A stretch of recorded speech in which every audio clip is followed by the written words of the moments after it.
We're back here with Mark, and he's sharing the incredible impact of the mental health aspects that exist in the entrepreneurial community, sharing from his own personal experiences.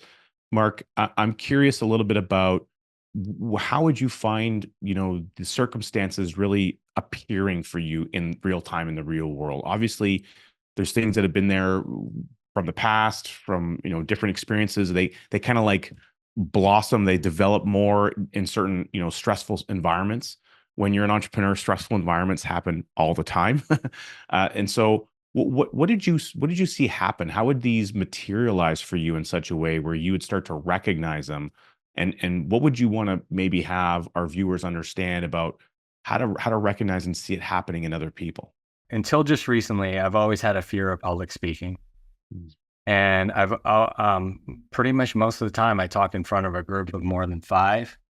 I have a panic attack. That doesn't really bode well for my Ikigai because I love to teach and help other people through my speaking. So that was very difficult. And in the businesses that I'm in, you have to be front and center. And so it was rough, I would tell you. If it was, I to kind of put things in perspective, I was going to talk to a group of high school students, and it wasn't a large group. I think it was about 15 or 20 of them. And I was talking about how, why you want to find your Ikigai and what I do for a living. And I just remember having the worst panic attack before I got not even on stage into the classroom, right? So this became very evident. Now, I will say though, that once I started to feel like it was accepted, then all of a sudden that started to go away. And I kind of shifted it in a way. And accepted, I mean, because I've kept all these mental health struggles a secret for so long. It wasn't until about, let's see, I was 47 at the time when it was this massive spiral. And I just, it was one of my talks. I went outside my comfort zone every single day for 100 days. And then all of a sudden I told one of my cousins, about everything, about the panic attacks, the suicide ideation, depression, ADHD, everything that was going on. And all of a sudden it was just like, she told me that she had those same struggles. And it was like, oh my gosh, that was the best kind of therapy. No pill on the planet could take place of that.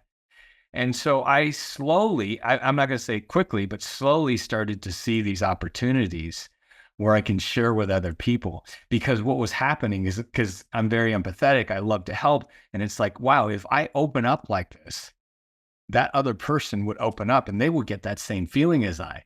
Because I got to tell you something, being in this private wealth business for so long, I have to ask the question, what's your charitable cause? And they'll say something like, oh, it's this because I have a story behind it. And I would so all those charities that he just listed off, I've donated thousands of dollars, but not until I was 47 did I ever tell somebody that I supported mental health charities, because I didn't want to get found out. I didn't want that client to find out that, whoa, he's weak. He might jump off a bridge. So I don't want to keep my money here. And, that was just in my head. I remember it was like the day after I told my cousin, I told the client what my cause was and why. That completely shifted the way I managed her portfolio, because that client opened up about one of his struggles. So that struggle, by the way, he thought he could achieve it by making more money or by selling his business at a higher price. And I said, no, there's a very easier solution and we could sell that company right now. Why do we kind of keep this inside? Why do we keep it inside? Because we're afraid someone will judge us. That's it right there. And I got to tell you, every single person who I ever said something about my mental health struggles has never, ever walked the other way, has never, ever walked the other way. In fact, almost all the time, it elevates the relationship. It makes them feel safe as well. You're creating an environment where you yourself get an opportunity to share what's important, what matters. You're speaking from truth, and you're giving people permission almost for them to be able to do the same thing. And it takes a lot of courage. And you mentioned character earlier. In fact, I had another recent interview with a wonderful gentleman who speaks all over the world about the topic of character. His name is Lawrence Reed. He was the president emeritus of the Foundation for Economic Education. And when you talk about courage, and I think anyone listening will recognize that it takes a lot of courage to step into a conversation, certainly a room, and to share, you know, some very deep personal aspects about what's going on, a struggle. It's hard to talk about struggles in general, let alone struggles around our mental health. And so I really resonate with the power of that. And you mentioned something as well. And so for our listeners, I'd love for you to share what exactly is Ikigai and why is that important to you? It's a Japanese term that I've learned from you, and I think it's important that we share that with who's watching today so they can understand why that term matters. Thank you, Richard. Yes. Ikigai is actually right. This is it right here. It's tattooed on my arm. This is how I was raised. And Ikigai, on the surface, Ikigai means high level purpose. But really, what does high level purpose? What does really Ikigai mean? And to simplify this, it means doing something that checks off 4 boxes. It's the hedgehog principle, if you will. So for one, you're doing something that you love. 2, you're doing something that you're pretty darn good at, right? Number 3, you're doing something that makes the world a better place. And number 4, it's providing your family with some sort of capital, usually financial or emotional. Now, you may say something like this. Well, you playing with Stella, she's my 5-year-old, is not Ikigai. Well, yes, it is, right? Think about all those boxes that are checked. We're getting emotional capital. And by the way, emotional capital creates financial capital, in my opinion, if you want it. Well, and one thing I've always talked about is emotional bank accounts. And so when you're stepping into conversations, you're having very in-depth and I think the bulk of the world would suggest uncomfortable conversations with people, and you're allowing a format for those conversations to exist around mental health and the challenges that we face in that regard. You're creating a deposit in an emotional bank account. Right. And the more and more that you make deposits, like in any other bank account, the bigger the balance becomes. And then when it's time to make a withdrawal, it's a lot easier to make a withdrawal if there's something in there. If you haven't put anything in the account, there's nothing to draw from. And Right. so in a way, you mentioned your empathy and your desire to want to help other people, but you're also creating an environment through the action of doing that allows for help to be reciprocated the other direction when the time calls for it. And because of your own internal struggles you've kind of identified, that there will be a potential time in the future where you might need to draw upon that bank account balance with some of those people on your 911 dial list. That's correct. That's absolutely correct. Yeah. Yeah. So when you think about going through that experience now, and you mentioned, at 47, a lot of this started to occur for you. And just to give people context, I mean, at the age of 47, a lot of experience has taken place. And, you've been in business a long time. You've helped a lot of businesses. You've grown a family. You're married with children. There's so much taking place. How is it that we should think about people that we know that are in our circles and recognize that they could be at any stage in life and they could be going through something we don't even know is happening in the background? It's kind of like everyone that we see, if we take a scan around, they're all just ducks on a calm pond, but underneath the surface, those feet are just giving her.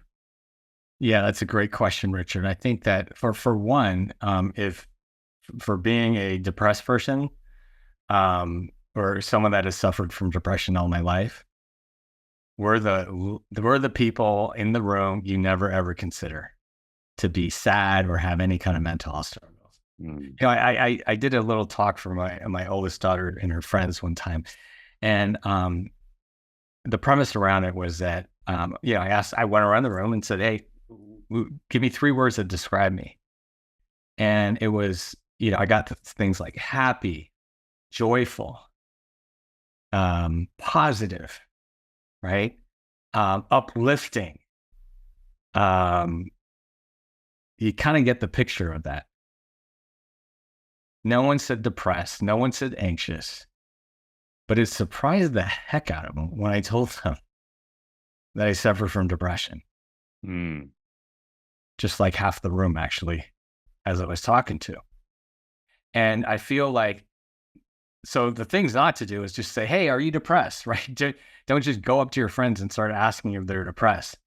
The best way to do that, and which is why I find just being an open book, if I feel safe in a room, like I did the other night, 2 nights ago, I am filling in for a dad's group, a very high level dad's group. And I asked that question actually, what is courage and what makes you courageous, or when were you courageous? And we kept going back to courage is vulnerability. Mm. Courage is doing the uncomfortable and showing up as your highest, truest self when you don't want to be your highest and truest self. Mm. And so what do I mean by that though? So when someone asks me a question, I'll tell them the honest answer. If someone asks me for a challenge that's going in my life, I'm not going to be like, oh yeah, Nvidia stock went down today. I will go a lot deeper. And I said, let me tell you about a panic attack I had about 2 weeks ago. And that kind of scared me. And that's the best way to have other people, by being honest in your true self and actually being vulnerable about your feelings. This is just a beautiful way. You talk about emotional bank accounts, right? And there's no better way to fill the other person's emotional bank account, than you telling them something that is deep inside your heart, an emotion that they will probably react like, oh my gosh, now we have a space that we can all share in. Amazing. And with that in mind, we're going to circle the wagons and we're going to start getting into the concept, the idea of recovery and how important that's been for you on your journey and the people that you love to serve right after these messages.